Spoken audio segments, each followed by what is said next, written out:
मित्रांनो, काय प्रोडक्ट माहिती आहे? हे कोणतं प्रोडक्ट नाही आहे, हे आहेत स्टँडिंग पाउचेस. आज हे स्मार्ट पॅकेजिंग सोल्युशन्स जगभरात आज धमाका करतोय.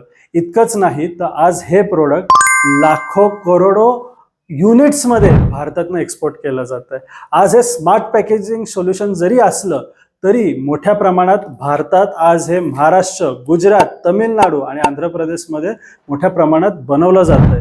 कमीत कमी रोज जरी तुम्ही केवळ बघितलं तर 10 ते 15 कंटेनर भारतातनं ह्याचे पाठवले जातात. आज USA, युरोप आणि गल्फ कंट्रीजमध्ये ह्याची वाढणारी डिमांड आहे. तुम्हाला वाटत असेल चायनामधनं हे मोठ्या प्रमाणावर प्रोडक्ट येत असेल. नाही मित्रांनो, आज जर तुम्ही बघितलं तर आज हे प्रोडक्ट फक्त भारतातनं जातंय. भारतातनं मोठ्या प्रमाणात हे एक्सपोर्टला तर जातंय, पण तुम्ही हे प्रोडक्ट विचार करताय का? ह्या प्रोडक्टला निवडून तुम्ही ई-कॉमर्समध्ये जाऊ शकतात एक्सपोर्ट इम्पोर्टच्या, आणि छोट्या छोट्या ऑर्डर्स देखील तुम्ही जगभरात मिळवू शकतात. ऑलरेडी आपण भारतातनं USA, आफ्रिका, युरोप सारख्या बऱ्याचशा कंट्रीजमध्ये छोट्या मोठ्या क्वांटिटीमध्ये हे प्रोडक्ट ऑलरेडी पाठवतोय. मग विचार करा, जर हे स्टँडिंग पाउचेस तुम्ही घेताय तर उद्या किती मोठ्या प्रमाणात तुम्हाला लॉंग टर्म कॉन्ट्रॅक्ट्स भेटू शकतात या ऑर्डर्सचे.